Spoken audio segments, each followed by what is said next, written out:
el párrafo que acabamos de leer, allí vamos a encontrar la primera de una serie de advertencias que el autor nos va a dar en toda la carta a los hebreos. Aquí entonces se nos va a advertir, nos va a prevenir contra las terribles consecuencias de descuidar el evangelio. En últimas, o en síntesis, lo que vamos a ver en este párrafo es advertirnos o prevenirnos sobre las terribles consecuencias de descuidar el evangelio.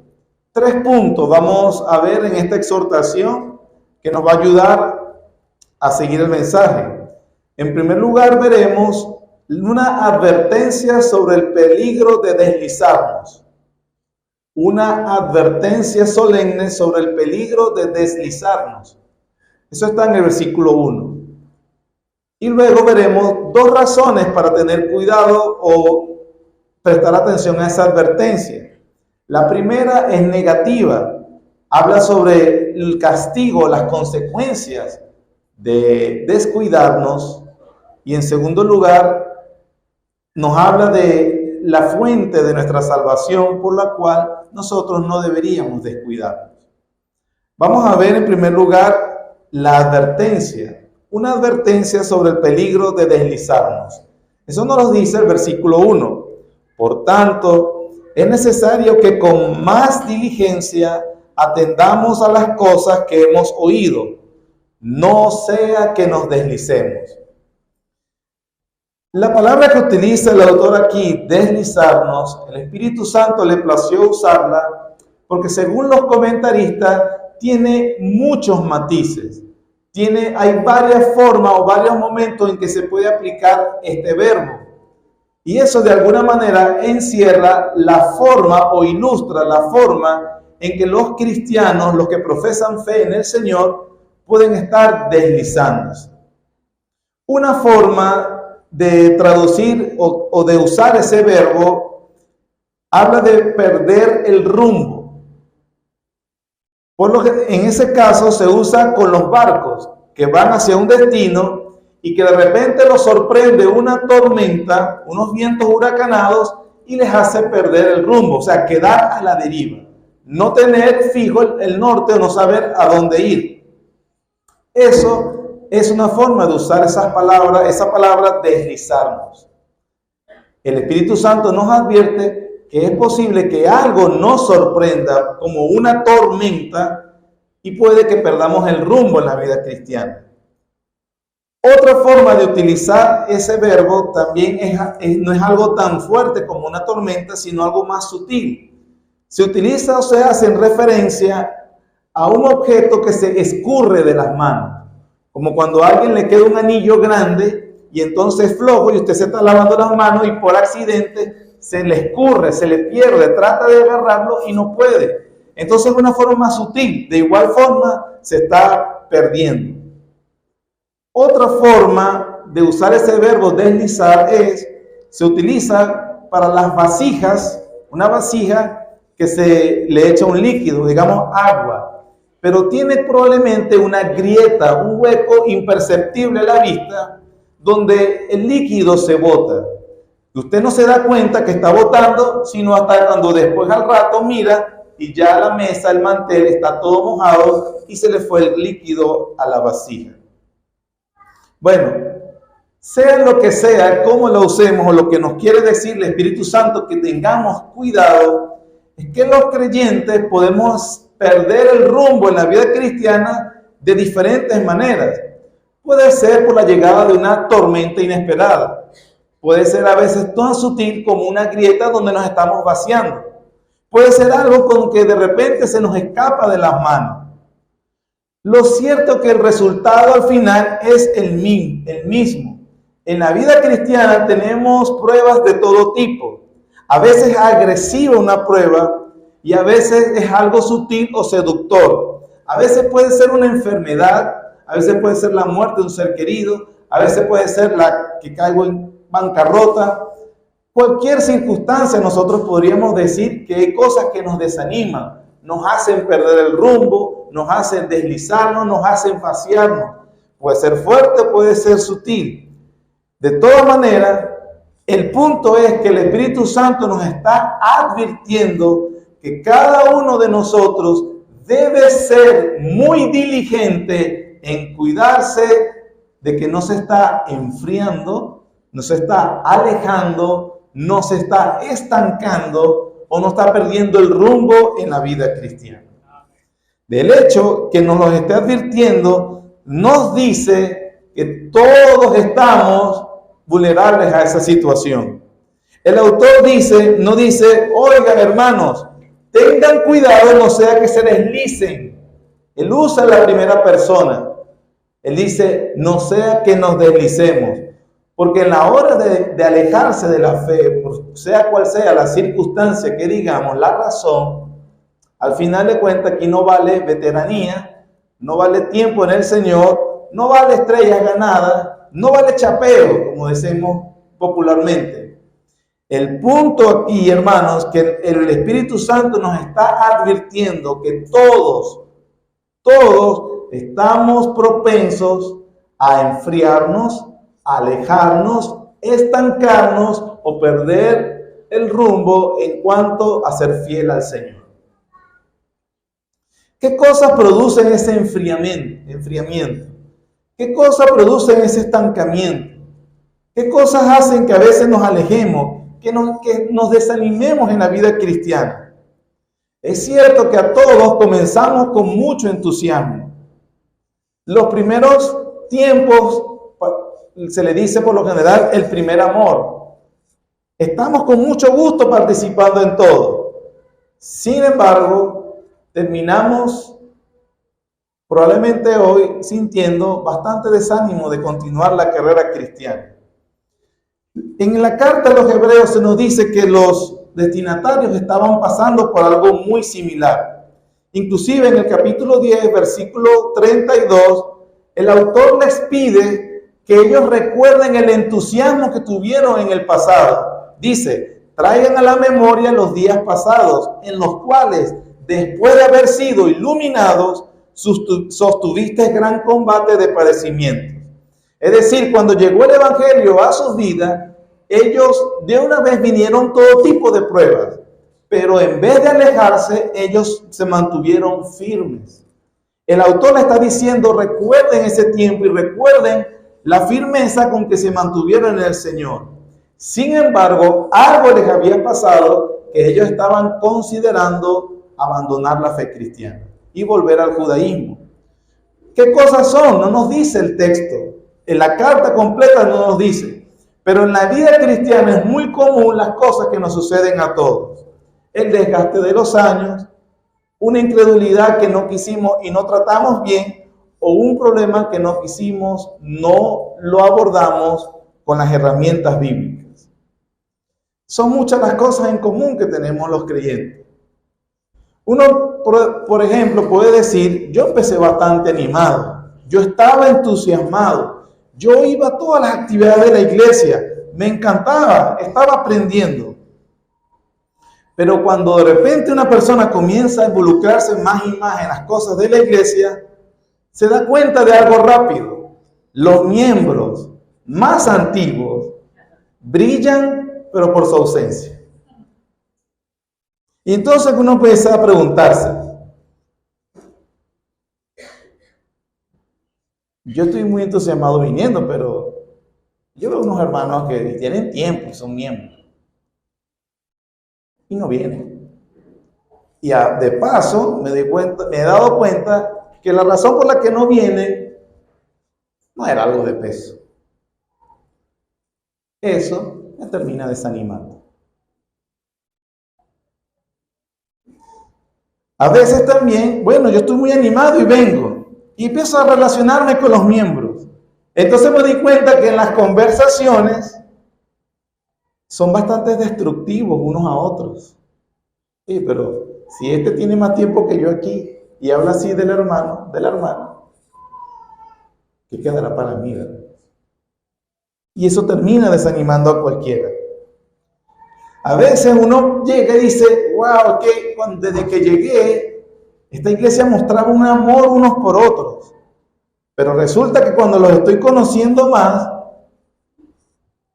no son me he dado cuenta que no todos son tan amorosos, ni tan amables, ni tan buenos cristianos. Y eso termina decepcionándome. Y aún peor, me di cuenta que el que más decepciona de todos son los pastores de la iglesia. Los he conocido mejor y al final de cuentas son más de lo mismo. Lo cierto, hermanos, que podamos decir eso, que es peligroso que hay una iglesia. O sea que me llegó una tormenta, como dije ahorita, un problema grande que me ha desanimado. Puede que haya 1001 formas de que el enemigo ataque nuestra alma. No importa cuál sea la razón, un disgusto, un contratiempo, un mal ejemplo, cualquier cosa va a ir socavando la confianza que teníamos al principio. Y si no lo abordamos bíblicamente, paso a paso comenzamos a deslizarnos, que es lo que nos está advirtiendo el autor.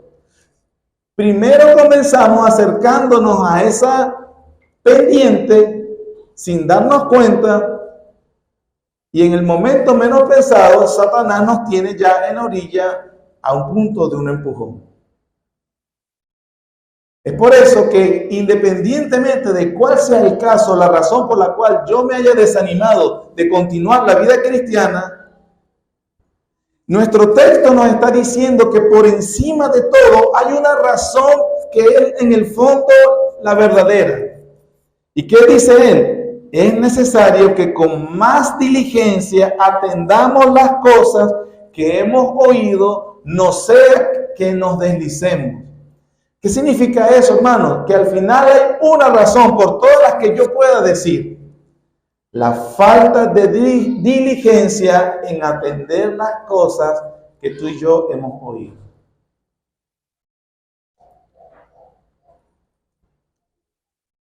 Por muy sutiles o fuertes que sean los ataques satánicos sobre nosotros, el volver atrás, el dejar la carrera cristiana, el haberme estancado o el haberme enfriado,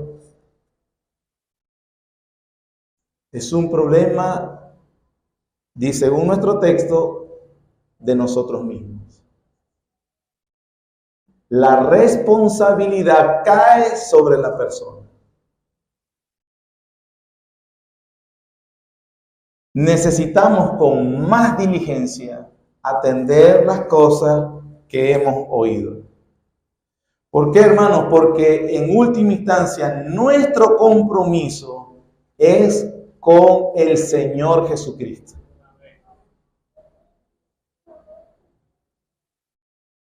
Y cuando yo empiezo a considerar la razón que sea para alejarme, para volver atrás, para no continuar en la carrera cristiana, al final de cuentas,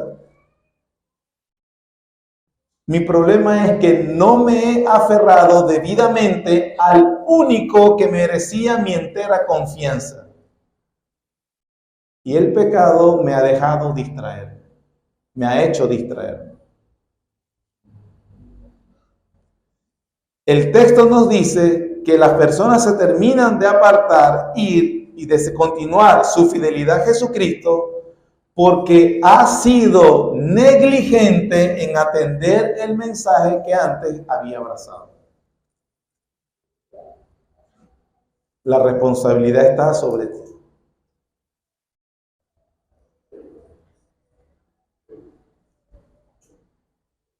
Número 2. Primera razón por la cual debo ser más diligente para tener cuidado de que me estoy deslizando, para tener cuidado de que me estoy alejando. La primera razón, versículo 2 y la primera parte del versículo 3. Porque si la palabra dicha por medio de los ángeles fue firme y toda transgresión y desobediencia recibió justa retribución, ¿cómo escaparemos nosotros si descuidamos una salvación tan grande? La primera razón que nos da el escritor para ser cuidadosos de que no nos estemos deslizando o alejando o estancando es que toda desobediencia va a llevar su justa retribución. Todo abandono del Señor hacia el Evangelio va a llevar su justo castigo. El argumento del autor es de menos a más. ¿Cómo que de menos a más? Recordemos que desde el capítulo 1, él está comparando el antiguo pacto con el nuevo pacto. El antiguo pacto originado en Dios, pero mediado a través de ángeles. Todo eso lo vimos en el capítulo 1. El nuevo pacto fue mediado a través del Hijo, por lo cual tiene mucho mayor dignidad. Pero entonces él empieza de menos a más. ¿Cómo? Él dice, chequeen primero cómo retribuía Dios la desobediencia en el antiguo pacto. Entonces él dice eso, porque si la palabra dicha por medio de los ángeles fue firme. ¿A qué se refiere la palabra dicha por medio de los ángeles? Al antiguo pacto, la ley de Moisés. Entonces dice, fue firme. ¿Qué significa que fue firme? En primer lugar, eso nos está diciendo que el antiguo pacto fue firme porque Dios es firme. Está haciendo referencia a su inmutabilidad, es decir, Dios no cambia. Eso lo dice Malaquías 3:6, porque yo Jehová no cambio. Y en Santiago 1:17 dice, en Dios no hay mudanza ni sombra de variación. Puesto entonces que el carácter de Dios no cambia, tampoco cambia su palabra. Dios no dice algo hoy y mañana dice lo contrario. La tesis de los apóstoles en el Nuevo Testamento no es que el nuevo pacto contradice lo que dice el antiguo pacto. Todo lo contrario, el nuevo pacto lleva a su cumplimiento el antiguo pacto. El Señor Jesús mismo lo dijo, no vine para abrogar la ley, sino para ¿qué? Cumplirla. Entonces, lo que Dios promete, Dios lo cumple. Su palabra es firme. El autor está diciendo, la palabra dicha por medio de los ángeles es firme, significa que los mandamientos son firmes, puesto que las infracciones que se daban en el antiguo pacto llevaban justa retribución, porque Dios cumple lo que promete. Y entonces también las bendiciones, también Dios va a cumplir la bendición. Pero aquí se nos está haciendo alusión a la parte negativa. La desobediencia en el antiguo pacto era pagada con la retribución exacta. ¿Cómo lo podemos ver? Hay un ejemplo muy importante en el Antiguo Testamento. Números, capítulo 15. Números, capítulo 15.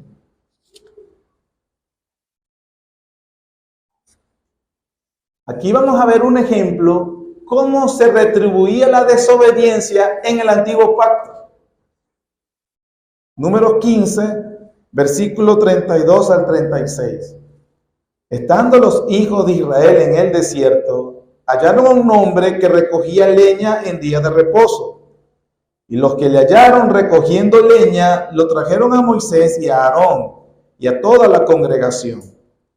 Y lo pusieron en la cárcel, porque no estaba declarado qué se le había de hacer. Y Jehová dijo a Moisés, que le dijo, irremisiblemente muera aquel hombre, apedréelo toda la congregación fuera del campamento. Entonces lo sacó la congregación fuera del campamento y lo apedrearon y murió, como Jehová mandó a Moisés. ¿Cómo era la retribución en el antiguo pacto? Recuerden que el argumento del autor de Hebreo es de menos a más. En el antiguo pacto, una ley que era de origen divino, pero que fue mediada a través de ángeles, como vimos en el capítulo 1, la transgresión o la desobediencia se pagó ¿con qué? Con justa retribución. Y él dice, la palabra de Dios fue firme. Dios no cambia. Y si Él ofreció retribución por el pecado, Él la va a cumplir. Ezequiel 18:4 dice, el alma que pecare, esa morirá. Romanos 6:23 dice, la paga del pecado es muerte. Transgresión, la palabra que se utiliza allí, tiene la idea de hacemos lo que la ley prohíbe. Desobediencia, la otra palabra que utiliza el autor, tiene el concepto de no hacemos lo que la ley exige. Por lo tanto, los hombres son culpables ante la ley de Dios de dos formas. Hace lo que la ley prohíbe y no hace lo que la ley le exige. ¿Cuál es la sentencia de ese tipo de personas? El alma que pecare, esa morirá. Y aquí vemos entonces un ejemplo nada más en el Antiguo Testamento, de que un hombre, ¿cuál fue su transgresión? Recogió leña, probablemente para darle calorcito a la casa, para preparar comida para su familia. Pero lo hizo en un día que estaba prohibido hacerlo, el día de reposo. Nos dice entonces el texto que ¿qué hizo el Señor? ¿Qué nos está mostrando el Señor allí con ese acto? ¿Qué le mandó a hacer? Mátenlo. Si usted es como yo, la primera vez que yo leí ese episodio, honestamente pensé, demasiado exagerado. ¿Cómo es posible que una persona que hizo un acto tan inofensivo y probablemente con buenos motivos se le haya sentenciado a apedrearlo a morir? Si usted piensa ahorita igual como pensé yo en ese momento, lo único que nos demuestra es cuán alejados estamos nosotros de entender lo que Dios dice acerca del pecado. El pecado es una transgresión y una desobediencia ante la ley de Dios que se paga con la muerte. La violación de su ley exige la muerte del pecador. La justicia inflexible de Dios demanda que se pague. Pero no solamente la única ejemplo. Número 16, no lo busque, dice que los hijos de Coré se rebelaron contra Moisés, el hombre que Dios había puesto para liderizarlos. La Biblia enseña que Dios abrió la tierra y se los tragó vivos a ellos y a su familia. En 1 Crónicas 13 se nos dice que un soldado Usa, cuando vio que el arca de Jehová, un mueble, vamos a decirle como una caja, la cual estaba siendo transportada por unos bueyes, por unos huecos tambaleó y casi se cae. En la ley estaba prohibido que un hombre que no fuera levita tocara el arca. Usa vio que se iba a caer y la sostuvo para que no se cayera. La Biblia enseña que Jehová se airó contra Usa y lo mató insofacto. ¿Qué nos dicen esos ejemplos del antiguo pacto, hermano? Que el pecado es serio para Dios. La pregunta cuando nosotros vemos eso no es por qué Dios mata a la gente cuando hace un pecado tan inofensivo. La pregunta verdadera es, ¿cómo es que tú y yo seguimos vivos si hemos hecho cosas peores que recoger leña en un día de reposo? ¿Estoy explicando? Se da cuenta de la santidad de Dios. Se da cuenta entonces que el alma que pecare, esa morirá. Tú eres consciente de que has transgredido la ley de Dios, no en esas cosas inofensivas, sino en peores. ¿Tienes una idea de qué piensa Dios de ti ahorita? Ese es el punto. Tal vez usted me diga, bueno, pero ese es el Antiguo Testamento. El Nuevo Testamento no es así. No es así, nos dice el autor.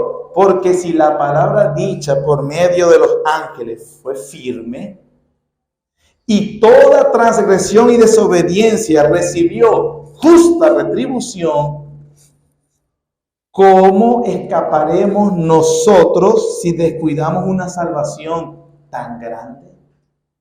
De menos a más, si la revelación por ángeles recibió ese tipo de retribución, cuanto más la revelación que viene a través del Hijo de Dios. Y nos está diciendo, sean diligentes, cuidado con la negligencia, cuidado se están enfriando, cuidado se están estancando, cuidado se están alejando, cuidado pierden el rumbo en la vida cristiana, porque si allá había justa retribución, hoy no vamos a escapar, mucho menos. El castigo es más fuerte. Esto nos lleva de la mano a una idea, hermanos. No una idea, perdón. Quise decir a una ley que enseña el Nuevo Testamento. Gálatas 6:8-9 dice, el que siembra para su carne, de la carne segará, ¿qué? Corrupción. Mas el que siembra para el Espíritu, del Espíritu segará vida eterna. No nos cansemos, pues, de hacer bien, porque a su tiempo segaremos y no desmayamos. Pablo a los Gálatas le dice, no descansen de hacer lo correcto, porque Dios ha impuesto una ley en la vida de los hombres, la retribución. Si haces el bien, segarás el bien. Si haces el mal, vas a segar el castigo. No solamente Gálatas lo dice, en 1 Corintios 11, 29 también se dice. 1 Corintios capítulo 11, versículo 29 al 32 dice, Pablo hablando haciendo la corrección a la iglesia de Corinto de que estaban haciendo mal en la cena del Señor, ya que hacían la ordenanza, pero no se consideraban unos a otros, se maltrataban los hermanos, y eso es lo que se le llama beber y comer indignamente sin discernir el cuerpo del Señor. Versículo 29. Porque el que come y bebe indignamente sin discernir el cuerpo del Señor, ¿qué hace? Juicio come y bebe para sí. Por lo cual hay muchos enfermos y debilitados entre vosotros y muchos duermen. Si pues nos examinásemos a nosotros mismos, no seríamos juzgados. Mas, siendo juzgados, somos castigados por el Señor para que no seamos condenados con el mundo. ¿Cuál es entonces esa ley de la retribución que Dios nos enseña en su palabra y que debe advertirnos de no descuidarnos y estar deslizándonos en la vida cristiana? Es que si tú te alejas vas a recibir el castigo de Dios en esta vida. Es cierto que el evangelio es que el Señor me ha liberado de la culpa del pecado y la eternidad nos la regala en gracia. Pero eso no significa que Dios no te va a retribuir en esta vida la desobediencia. Gálatas dice que lo segarás, lo que el hombre sembrare, eso segará. Y Pablo también nos dice en Corintios que por no hacer las cosas bien, algunas aflicciones, tengo que ser claro, no todas las aflicciones son por castigo, pero muchas aflicciones que tendremos en esta vida vendrán como castigos de Dios por desobedecer, por transgresión, por ser negligentes en la vida cristiana. Eso lo enseña la Biblia.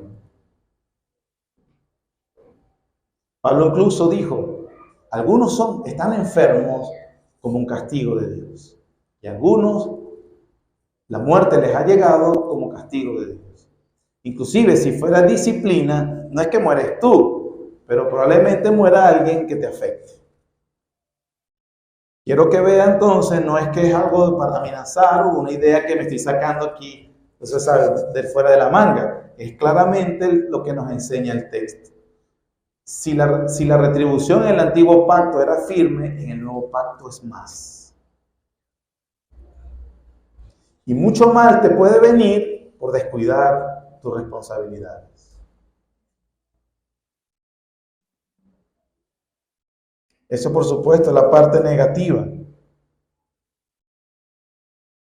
Pero ¿qué podemos evitar eso, hermano? Algunas aflicciones, ojo, no todas son por castigo. Eso lo enseña la Escritura. Pero nuestro texto nos está llevando a considerar eso.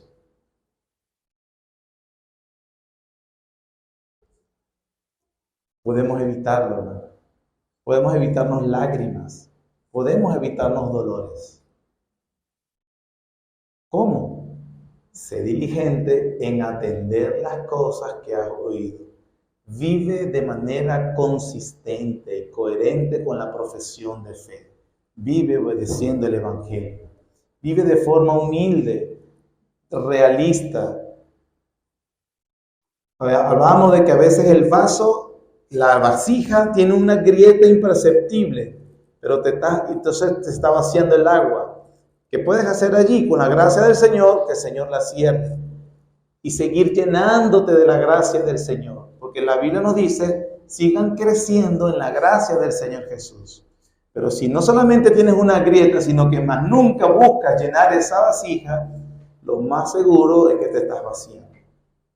Y aquí la primera razón, la razón para advertirte o advertirnos de que cuidemos eso es: Dios va a retribuir a aquellos que descuidan el Evangelio. Y si lo retribuyó duramente en el antiguo pacto, que era una prefiguración del Evangelio, el autor dice: ¿cuánto más lo va a hacer aquel que descuida el mensaje traído por su propio Hijo? No es juego la vida cristiana. No puedes jugar con Dios. No puedes pisotear el nombre de Cristo. Ten cuidado cómo andas, hermano. Ten cuidado, ya sea leve desvío, enfriamiento, estancamiento o, como dice el autor, negligencia. Negligencia. Los creyentes tenemos que tener cuidado. Pero la segunda razón no es negativa por la cual debamos ser diligentes. La primera razón fue negativa, pero la segunda es que nosotros podemos considerar la fuente de nuestra salvación y eso nos motiva a no abandonar la fe. Por eso dice el versículo 3. ¿Cómo escaparemos nosotros si descuidamos una salvación tan grande? Y después dice, la cual, habiendo sido anunciada primeramente por el Señor, nos fue confirmada por los que lo oyeron, testificando Dios juntamente con ellos, con señales y prodigios y diversos milagros y repartimiento del Espíritu Santo según su voluntad. El autor nos da dos razones para que no descuidemos y no nos deslicemos. La primera, considera la salvación tan grande que ha dado el Señor. ¿Por qué es grande, hermano? La salvación es grande porque nos salva de grandes y terribles cosas. Nos salva de la ira de Dios. Nos salva de nuestra culpa ante Dios. Nos salva del pecado y de sus esclavitudes. Nos salva de la muerte.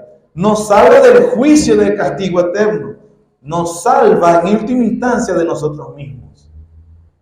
La salvación también es grande porque nos trae muy buenas y grandes bendiciones. Por la salvación tenemos entrada a la misma presencia de Dios. Por la salvación disfrutamos de comunión con Él. Por la salvación tenemos herencia eterna en Cristo. Y por la salvación tenemos esperanza. Una razón entonces por lo cual descuidamos es que no consideramos la fuente de nuestra salvación. Es grande lo que Dios nos da en Cristo Jesús. Y una segunda razón, considerando la fuente, dice el autor, es el origen de ella. ¿De dónde viene el Evangelio? Dice el autor, fue anunciada primeramente por el Señor. La misma segunda persona de la Trinidad se humilló, se encarnó y vino a este mundo anunciándonos el Evangelio. Eso en primer lugar. En segundo lugar, dice que fue transmitida por los apóstoles.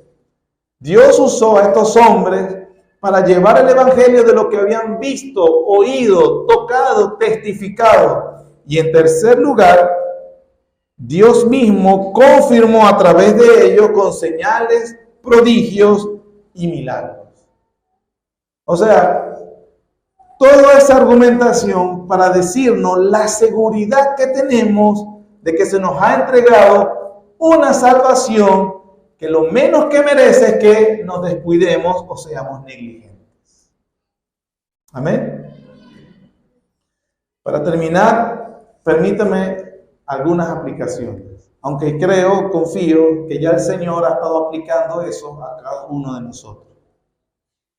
En primer lugar, hemos visto que hay muchos riesgos, razones para desviarnos.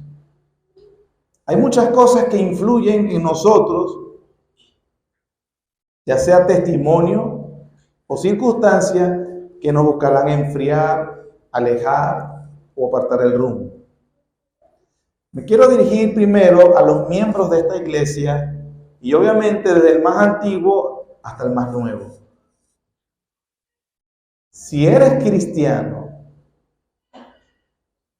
debes recordar las palabras del Señor Jesús advirtiéndonos a aquellos que fuéramos tropiezo en su reino.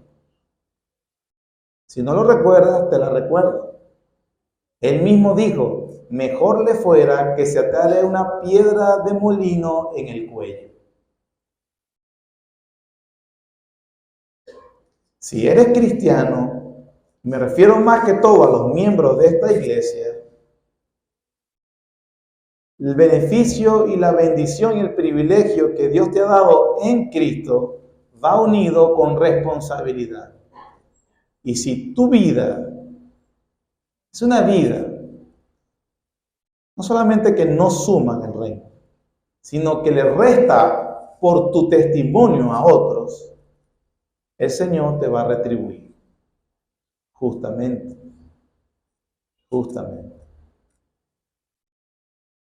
Eso es para los miembros o los que se llamen cristianos. Pero en segundo lugar, quiero hablarte a ti que probablemente te sientes alejado, te sientes vacío y que estás considerando seriamente dejar la carrera cristiana. Tú puedes alegar varias cosas, como por ejemplo, me dieron mal testimonio. Una tormenta en mi vida Dios ha permitido y no me saca de esto. Pero quiero decirte que al final nuestro texto nos enseña que en última la responsabilidad está en ti. La palabra utilizada descuidar en el versículo 3 significa descuidar por apatía, no preocuparse suficientemente por algo. Si bien Dios se va a encargar del supuesto cristiano que te dio mal testimonio, al final de cuentas que tú te alejes aduciendo a eso, no es una excusa delante de Dios. Dios te va a juzgar. Y así obviamente, eso cuando tienes razón de que alguien te dio mal testimonio. Digamos que a mí no es un mal testimonio de alguien, sino que me tiene desanimado una circunstancia en la vida. La Biblia dice, Dios se toma la autoría cuando inclusive suceden cosas providenciales que a nosotros son negativas. Él es soberano. En última instancia te toca culpar a Dios.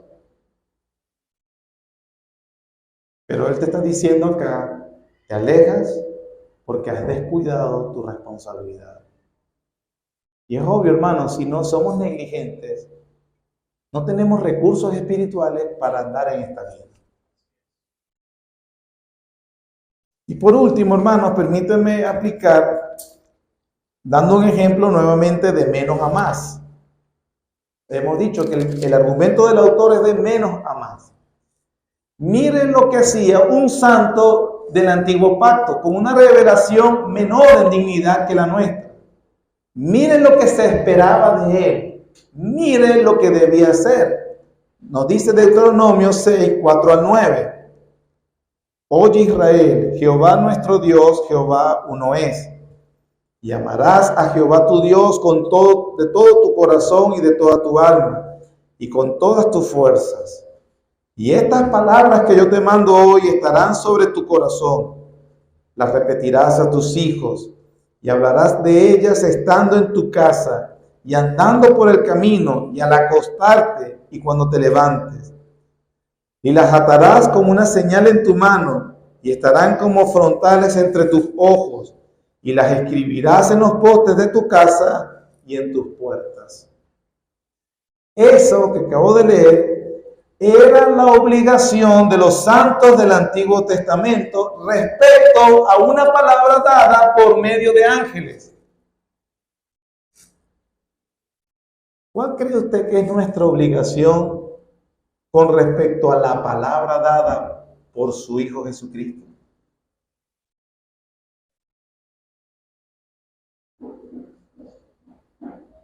¿Cómo está su alma? ¿Cuál es el trato que le está dando?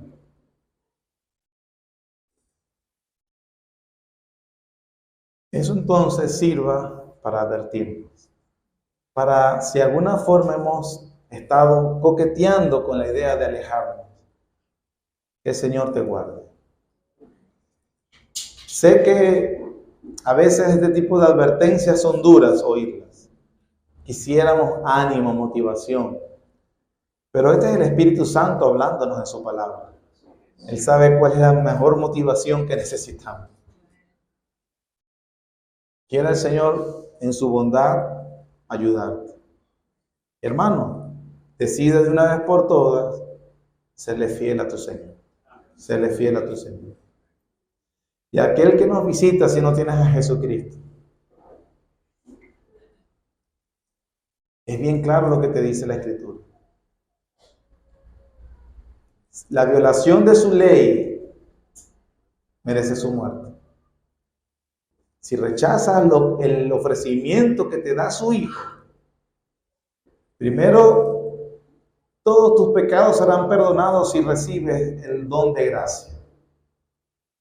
Pero si no, la ira de Dios está sobre ti. Te va a dar justa retribución. Gracias, Señor, por tu bondad y permitirnos considerar tu palabra.